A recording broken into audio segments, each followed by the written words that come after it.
103 ga telefon qilishdan oldin bu 3 ta tibbiyot buyum uyingizda bo'lishi shart. Sababini oxirida aytaman.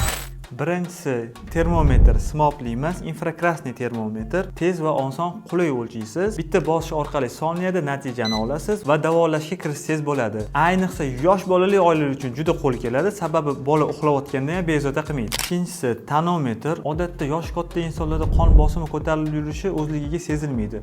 Ular boshim og'riyapti yoki charchadim deb o'ylashadi. Bu hayot uchun xavfli bo'lishi mumkin.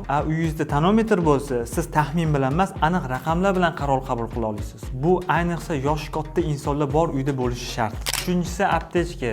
Birinchi tibbiy yordam to'plami. Uyda kutilmaganda har xil holat bo'lib qolishi mumkin. Yiqilish, qo'l kesilib qolishi, hushdan ketib qolish. Shunaqa vaziyatlarda aptekaga yugurish kerak bo'ladi kimdir. Sizda uyingizda aptechka bo'lsa, bunaqa holatlarda qiynalib qolmaysiz. Sababiga keladigan bo'lsak, 103 ga telefon qilganingizda bemorning holatini aniq aytib bera olsangiz, sizga kerakli mutaxassisga yuborishadi.